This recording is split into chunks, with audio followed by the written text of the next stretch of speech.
નમસ્કાર મિત્રો આજે આપણે એસિડ બેઝ પ્રોપર્ટીઝ એટલે કે એસિડ બેઝ ગુણધર્મો વિશે વાત કરીશું. મિત્રો આ ચેપ્ટર જે છે એ બીએસસી સેમ 3 ના કેમેસ્ટ્રીના પેપર નંબર CCCH 301 યુનિટ 2 માં આવે છે. મિત્રો તમારી સ્ક્રીન ઉપર અહીંયા એસિડ બેઝ પ્રોપર્ટી ચેપ્ટર્સનો સિલેબસ જે છે દર્શાવેલો છે.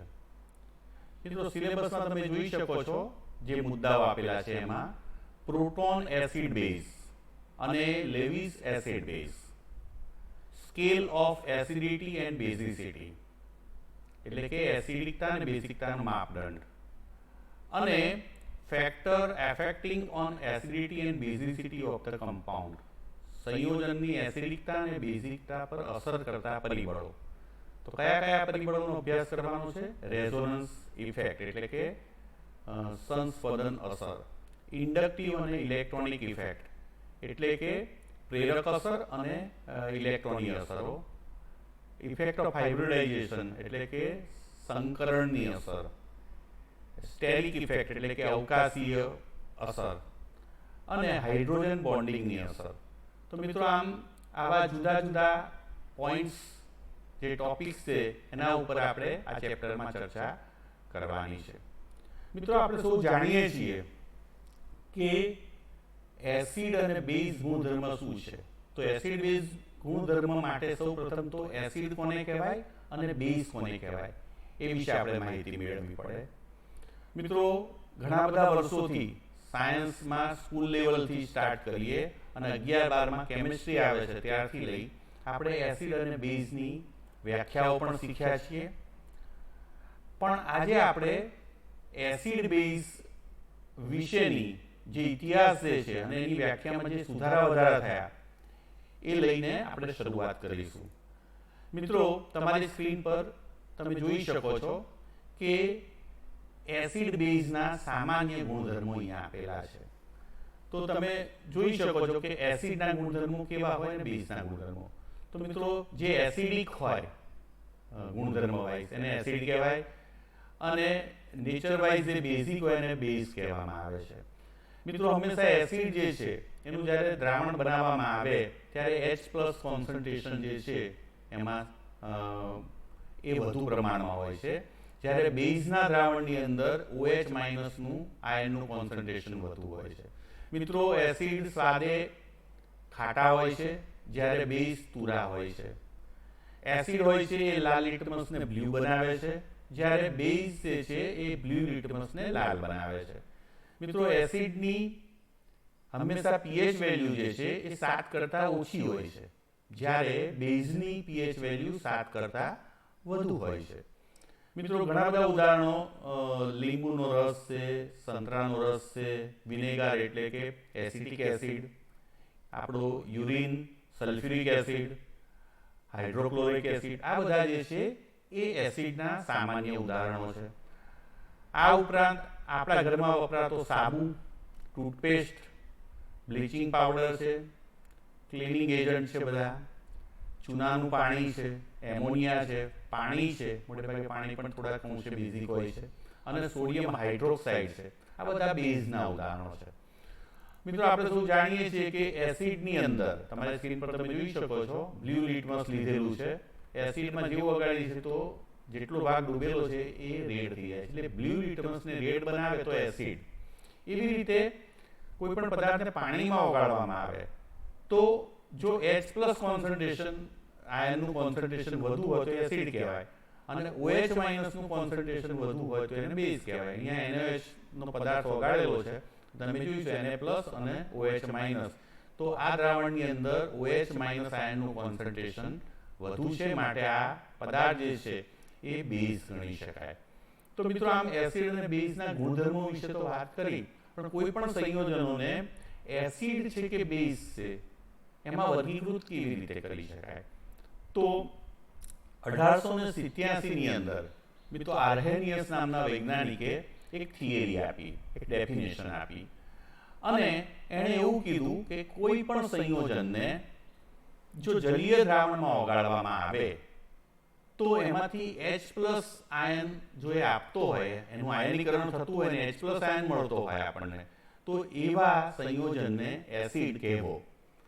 જ્યારે જો કોઈ પદાર્થને જલીય દ્રાવણમાં ઓગાળવામાં આવે અને એમાંથી OH- મળતો હોય, હાઇડ્રોક્સાઇડ આયન મળતો હોય, તો એવા સંયોજનને આર્હેનિયસ બેઝ તરીકે ઓળખવું. તો આમ આર્હેનિયસે સૌપ્રથમ એસિડ અને બેઝની વ્યાખ્યા આપવાનો પ્રયત્ન કર્યો અને સંયોજનોને એસિડ અને બેઝમાં વર્ગીકૃત કરવા માટે એક કોન્સેપ્ટ આપ્યો કે જલીય દ્રાવણમાં જે H+ આપે એ એસિડ અને OH- આયન આપે એ બેઝ. તો આમ HCl જે છે એને જ્યારે આપણે ઓગાળીએ છીએ ત્યારે એનું H+ અને Cl માં આયનીકરણ થાય છે. એટલે જ્યારે HCl ને જલીય દ્રાવણમાં ઓગાળવામાં આવે છે ત્યારે એમાંથી H+ ઉત્પન્ન થાય છે. મિત્રો આપણે એટલે એમ કહી શકીએ કે HCl જે છે એ એસિડ તરીકે વર્તે છે. મિત્રો આપણે જાણીએ છીએ કે H+ આયન જે છે પ્રોટોન, એનું કદ ખૂબ જ નાનું છે અને પાણીમાં એક્વિયસ દ્રાવણની અંદર એ સ્થાયી રહી શકતું નથી. H2O ના મોલ સાથે જોડાઈને H3O+ એટલે હાઇડ્રોનિયમ આયન માં રૂપાંતરિત થાય છે. તો આમ જ્યારે પણ HCl ને પાણીમાં ઓગાળવામાં આવે છે ત્યારે હાઇડ્રોનિયમ આયન બને છે. પણ તો અહીંયા જુદા જુદા તમારી સ્ક્રીન ઉપર આર્હેનિયસ એસિડના ઉદાહરણ આપેલા છે.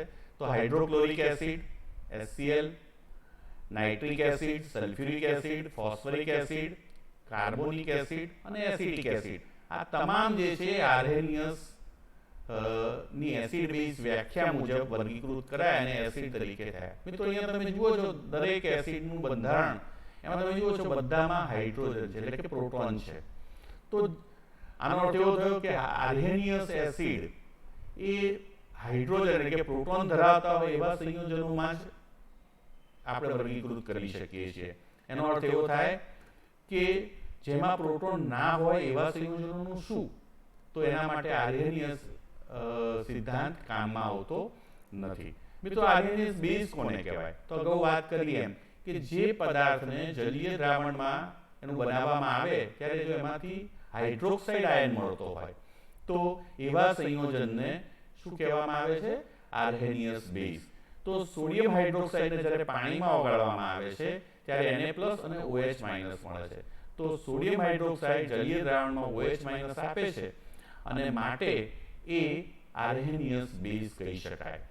મિત્રો અહીંયા આર્હેનિયસ બેઝના પણ ઉદાહરણ આપેલા છે. NaOH, KOH, CaOH2 અને MgOH2, કેલ્શિયમ હાઇડ્રોક્સાઇડ અને મેગ્નેશિયમ હાઇડ્રોક્સાઇડ. મિત્રો અહીંયા તમે જુઓ છો ચારે ચાર જે ઉદાહરણો છે એ બધામાં OH આવેલો છે. એટલે આનો અર્થ એવો થયો કે આર્હેનિયસ એસિડ બેઝ વ્યાખ્યા મુજબ સંયોજનમાં જો એસિડ હોય તો H+ નું હોવું જરૂરી છે અને જો સંયોજન બેઝ હોય તો એમાં OH- નું હોવું જરૂરી છે. તો મિત્રો આ વ્યાખ્યા સંપૂર્ણ નહોતી, એમાં ઘણી બધી લિમિટેશન્સ એટલે કે મર્યાદાઓ હતી આ વ્યાખ્યાની. તો કઈ કઈ મર્યાદાઓ છે? દાખલા તરીકે HCl ની વાત કરીએ તો આર્હેનિયસ સિદ્ધાંત મુજબ HCl ને જ્યારે પાણીમાં ઓગાળવામાં આવે છે ત્યારે H+ આપે છે એટલે એ એસિડ ગણી શકાય, તો જલીય દ્રાવણ. પણ જો ડ્રાય HCl હોય તો એ એસિડ ગણી શકાય નહીં.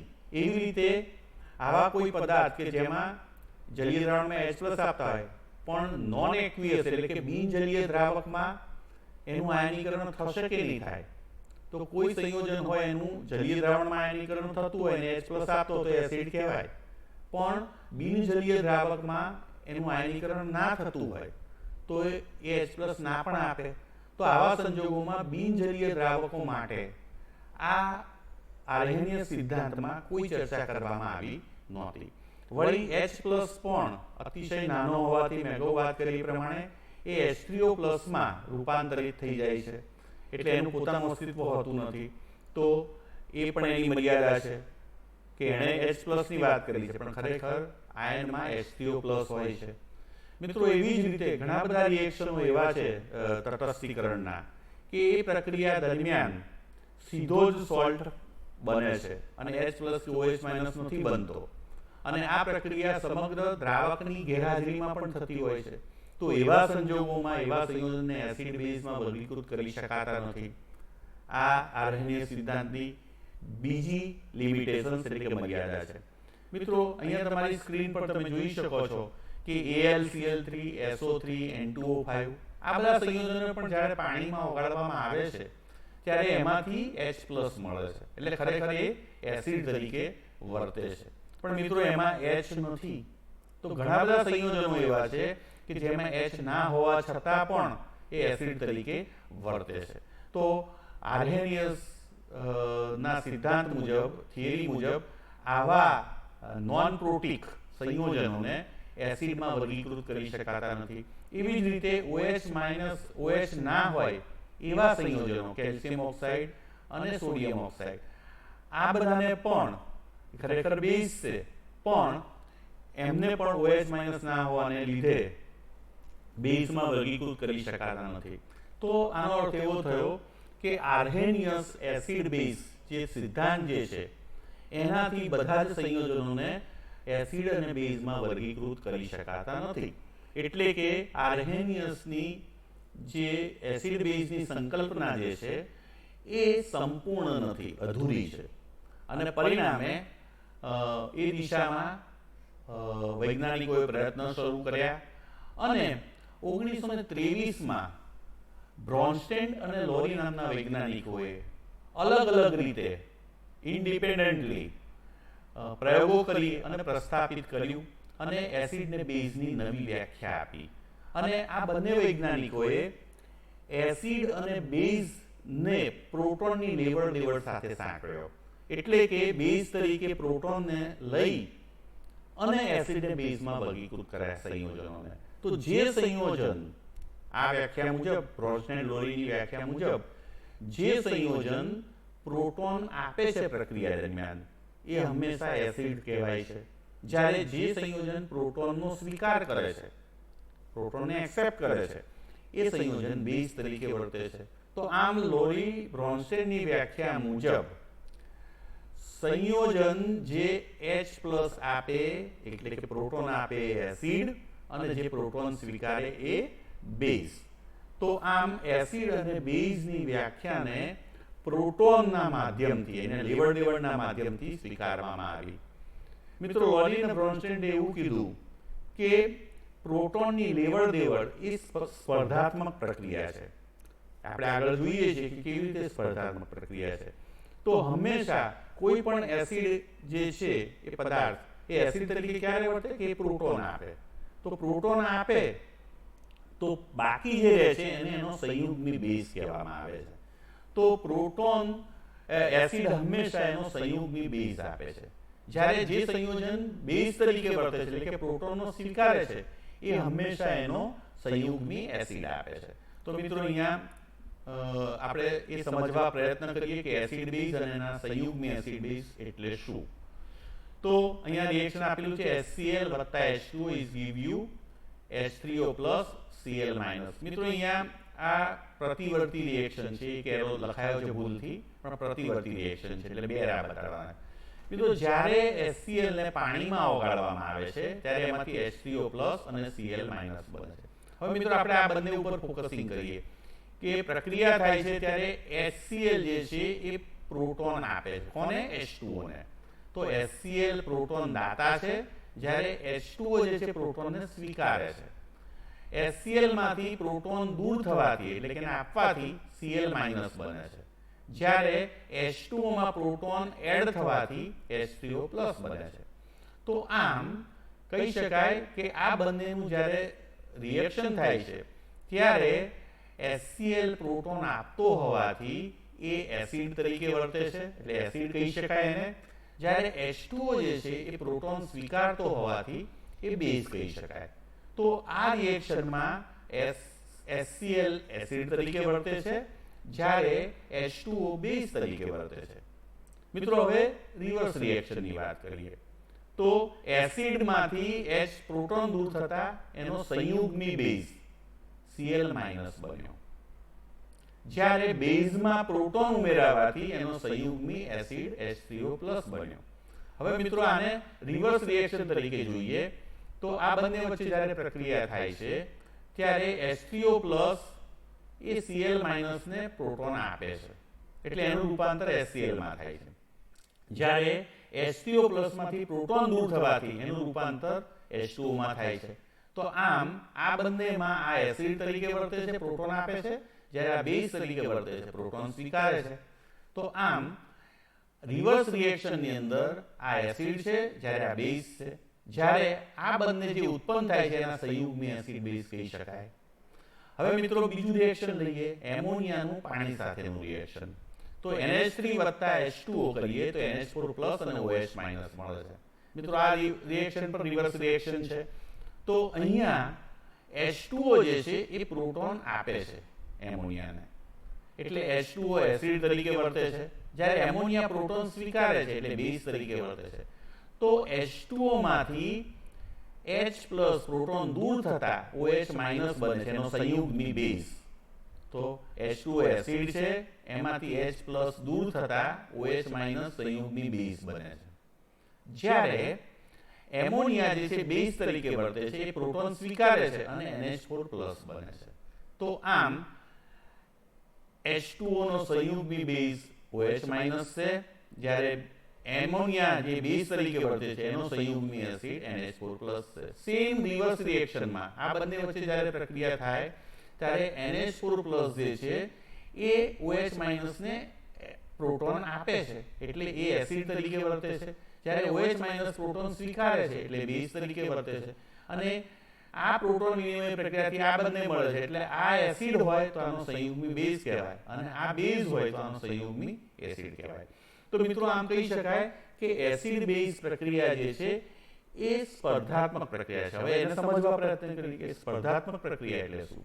મિત્રો તમે જોજો પહેલા રિએક્શનની અંદર H2O બેઝ તરીકે વર્તે છે, એટલે કે પ્રોટોન સ્વીકારે છે, જ્યારે બીજા રિએક્શનની અંદર H2O જે છે એ પ્રોટોન આપે છે, એટલે કે એસિડ તરીકે વર્તે છે. તો હવે પ્રશ્ન એ થાય કે H2O એસિડ કે H2O બેઝ. તો તમે એમ કહેશો કે H2O ન્યુટ્રલ. પણ મિત્રો ન્યુટ્રલ ગણી શકાય એ જવાબ ખોટો છે.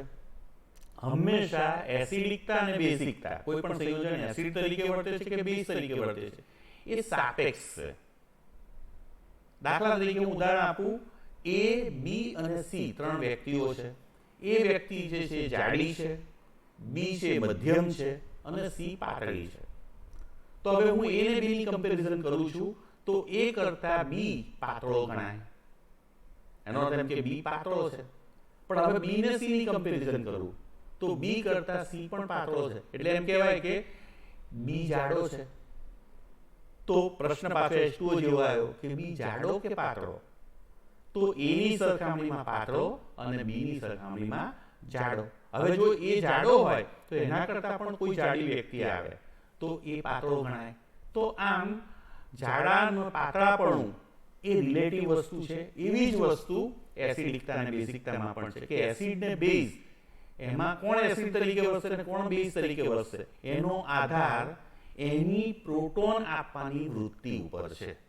આનો અર્થ એવો થયો મિત્રો કે જે પ્રોટોન વધુ ઝડપથી આપે, સરળતાથી આપે, એ હંમેશા એસિડ તરીકે વર્તે, અને જે પ્રોટોન ધીમેથી આપે અથવા તો મોડેથી આપતો હોય તો એ હંમેશા બેઝ તરીકે વર્તે. તો કોઈ પણ બે પદાર્થ વચ્ચે જ્યારે પ્રક્રિયા થાય છે ત્યારે એ બે પદાર્થ પૈકી જે ઝડપથી પ્રોટોન આપશે એ એસિડ તરીકે વર્તશે અને જે ધીમેથી પ્રોટોન આપશે એ બેઝ તરીકે વર્તશે. તો આમ HCl ને H2 ની વાત કરીએ તો એમાં HCl ની પ્રોટોન આપવાની જે ક્ષમતા જે છે વધુ ઝડપી છે અને પરિણામે આ બંને જ્યારે થાય ત્યારે HCl એસિડ તરીકે વર્તે છે એટલે H2O બેઝ તરીકે વર્તે છે. પણ જ્યારે આ બંને વચ્ચે રિએક્શન થાય છે એમોનિયા અને H2O વચ્ચે, ત્યારે H2O ની એમોનિયા કરતા પ્રોટોન આપવાની જે ક્ષમતા છે વધુ છે, ઝડપ છે એની, અને પરિણામે H2O જે છે ત્યાં એસિડ તરીકે વર્તે છે. તો આમ મિત્રો કોઈ પણ રિએક્શનમાં બે સંયોજનો જે છે એ પૈકી કયો એસિડ તરીકે વર્તશે અને કયો બેઝ તરીકે વર્તશે એનો આધાર એની પ્રોટોન આપવાની ક્ષમતા અથવા તો ઝડપ ઉપર રહેલો હોય છે. તો આનો અર્થ એવો થયો કે એસિડ બેઝ રિએક્શન એ સ્પર્ધાત્મક પ્રક્રિયા છે. જેની ઇલેક્ટ્રોન આપવાની ક્ષમતા વધુ એ એસિડ તરીકે વર્તશે અને ઓછી એ બેઝ તરીકે વર્તશે. મિત્રો ત્રીજું રિએક્શન છે એમાં એમોનિયા અને HCl વચ્ચેની વાત કરી છે. તો HCl જે છે એની ક્ષમતા વધુ છે પ્રોટોન આપવાની, એટલે એને પ્રોટોન આપશે એટલે NH4+ બની જશે, જ્યારે HCl જે છે Cl માં કન્વર્ટ થશે. તો આમ HCl એ એસિડ છે, એનો સંયુગ્મી બેઝ Cl- છે, જ્યારે NH3 એ બેઝ છે, એનો સંયુગ્મી એસિડ NH4+ છે. તો મિત્રો આમ આપણે બહુ સરળતાથી લોરી બ્રોન્સ્ટેન્ટ જે થિયરી જે છે એના આધારે એસિડ અને બેઝને વર્ગીકૃત કરી શકીએ છીએ. મિત્રો હવે એસિડ અને એનો સંયુગ્મી બેઝ અને બેઝ એનો સંયુગ્મી એસિડ, ઘણી બધી વખત 11th-12thમાં પણ તમારે આ પ્રશ્નો પૂછાતા હતા, તો તમે એના જવાબ આપતા હતા. તો અહીંયા થોડાક ઉદાહરણ લીધા છે કે સંયોજનના કોન્જ્યુગેટેડ એસિડ બેઝની પેર કેવી રીતે નક્કી કરવી. મિત્રો એસિડિક એસિડ એટલે CH3COOH, એમાંથી H+ જતો રહે, આ એસિડ છે. આ બધા દર્શાવેલા એસિડ છે અને આ એના સંયુગ્મી બેઝ છે, અને આ બેઝ છે એના સંયુગ્મી એસિડ છે, એટલે આ બંને સંયુગ્મી એસિડ બેઝની જોડ છે એવું કહી શકાય. તો મિત્રો એસિડિક એસિડમાં CH3COOH છે, તો એમાંથી H+ જતો રહે એટલે બાકી શું રહે? CH3COO-, તો એસિટેટ આયન. તો એસિડિક એસિડનો સંયુગ્મી બેઝ શું થાય? COO-, CH3COO-. તો તમારે કોઈ પણ એસિડ હોય એમાંથી H+ દૂર કરી દો તો બાકી જે વધે એનો સંયુગ્મી બેઝ કહેવાય. એવી જ રીતે મિત્રો કોઈ બેઝ હોય એમાં તમે H+ એડ કરો, કારણ કે CH3COOH છે એમાં H+ એડ કરો એટલે પ્લસ ને માઇનસ 0 થઈ જાય અને COOH થઈ જાય, તો આ મળે, તો આ એનો સંયુગ્મી એસિડ કહેવાય. હવે મિત્રો અહીંયા HSO4 આયન આપેલો છે, બાયસલ્ફાઇડ આયન. તો બાયસલ્ફેટમાં તમે જુઓ છો HSO4- છે. હવે હજુ પણ આમાંથી H છે એ H+ દૂર થાય તો SO4- શું થાય? તો SO4- એનો સંયુગ્મી બેઝ કહેવાય. એવી રીતે મિત્રો કોઈ પૂછે કે SO4- નો સંયુગ્મી એસિડ શું થાય, તો એમાં H+ ઉમેરી દેવાનો, H+ એડ કરો એટલે HSO4 થાય, અને એક પ્લસ અને બે માઇનસ માંથી માઇનસ રહે એટલે HSO4- થાય. હજુ મિત્રો આનો પણ સંયુગ્મી એસિડ શોધવો હોય તો શું કરવું પડે? H2SO4 થઈ જાય, તો આ બેઝ તરીકે પણ વર્તી શકે, તો એનો સંયુગ્મી એસિડ HSO4- થાય. એવી જ રીતે મિત્રો એમોનિયમ આયન છે NH4+, એમાંથી H+ દૂર થાય એટલે એમોનિયા બને, તો એમોનિયા એનો સંયુગ્મી બેઝ કહેવાય. એવી રીતે એમોનિયાની અંદર H+ ઉમેરાય તો એનો સંયુગ્મી એસિડ મળે. એવી રીતે એમોનિયામાંથી H+ દૂર થાય તો NH2- એમાઇડ આયન, અને એમાઇડ આયનમાં H+ ઉમેરાય તો એનો સંયુગ્મી એસિડ એમોનિયા મળે. પાણીમાંથી H+ દૂર થાય તો OH- હાઇડ્રોક્સાઇડ આયન મળે કે જેનો સંયુગ્મી બેઝ ગણાય. અને જો એ બેઝ હોય તો એમાં H+ એડ થાય તો H2O મળે, જેનો સંયુગ્મી એસિડ કહેવાય. એવી જ રીતે H2O નો સંયુગ્મી બેઝ H3O+ નો H2O થાય. એવી જ રીતે મિત્રો અહીંયા ફોસ્ફોરિક એસિડ આપેલું છે. ફોસ્ફોરિક એસિડમાંથી H+ દૂર થાય તો એનો સંયુગ્મી બેઝ બને છે. એવી રીતે સંયુગ્મી બેઝમાંથી પણ જો H+ દૂર થાય તો એનો પણ સંયુગ્મી બેઝ બને છે, અને એનો સંયુગ્મી બેઝ PO4-3. તો મિત્રો જમણી તરફ જઈએ એમ આનો સંયુગ્મી બેઝ આનો સંયુગ્મી બેઝ આનો સંયુગ્મી બેઝ દરેકમાંથી પ્રોટોન દૂર થતા જાય છે.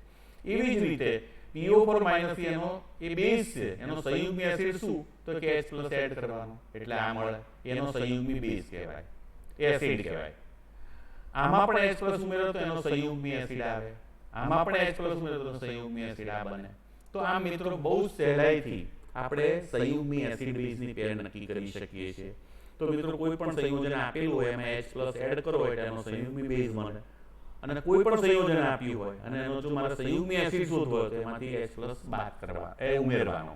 તો આમ H+ ઉમેરીને સંયુગ્મી બેઝ મેળવી શકીએ, અને H+ દૂર કરીને સંયુગ્મી બેઝ મેળવી શકીએ, અને H+ ઉમેરીને સંયુગ્મી એસિડ મેળવી શકીએ. તો મિત્રો આપણે બહુ સરળતાથી લોરી બ્રોન્સ્ટેડ એસિડ બેઝની વ્યાખ્યાને સમજવા પ્રયત્ન કર્યા. મિત્રો 1923માં લોરી અને બ્રોન્સ્ટેડે ઇન્ડિપેન્ડન્ટલી છે પ્રોટોનને બેઝ તરીકે સ્વીકારી એની લેવડ દેવડના આધારે એસિડ અને બેઝની વ્યાખ્યા આપી. પણ મિત્રો આ વ્યાખ્યા મુજબ પણ સંયોજનમાં પ્રોટોન હોવો જરૂરી છે. એનો અર્થ એમ કે જે સંયોજનમાં પ્રોટોન નથી એવા સંયોજનો માટે આ વ્યાખ્યા મુજબ એસિડ બેઝ વર્ગીકરણ થઈ શકે નહીં. તો આ વ્યાખ્યા પણ ખોટી છે એવું નથી કહેતો, પણ અપૂર્ણ છે. એટલે ધારો કે 100 સંયોજનો આપણે લીધા હોય અને એને એસિડ બેઝમાં વર્ગીકૃત કરવાના હોય, તો આ વ્યાખ્યા મુજબ આપણે 50-60 સંયોજનોને જ વર્ગીકૃત કરી શકીએ, 100 ને વર્ગીકૃત કરી શકતા નથી.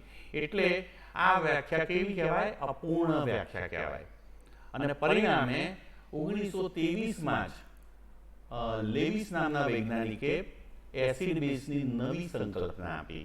અને મિત્રો, લોરી બ્રોન્સ્ટેન્ટે પ્રોટોનને બેઝ તરીકે સ્વીકારીને પ્રોટોન આપે એસિડ અને પ્રોટોન સ્વીકારે બેઝ એવી વ્યાખ્યા આપી હતી.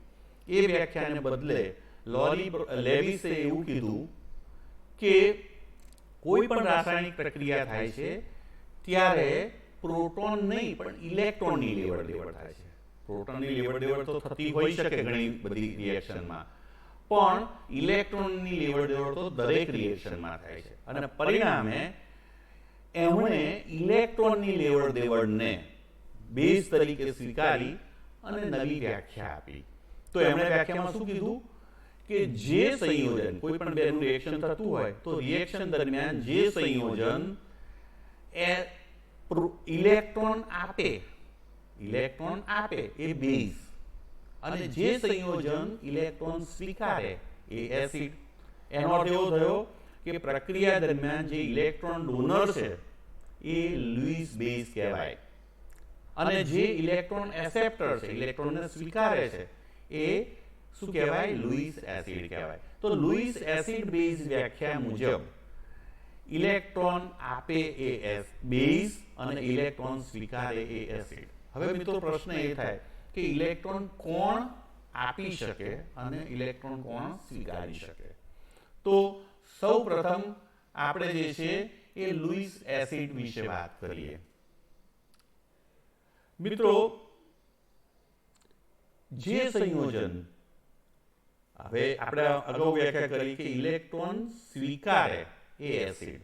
હવે જ્યારે ઇલેક્ટ્રોનને સ્વીકારવાનો હોય તો એની પાસે વેકન્ટ ઓર્બિટલ એટલે ખાલી ઓર્બિટલ હોવી જોઈએ, એટલે કે ઇલેક્ટ્રોનની ઉણપ હોવી જોઈએ.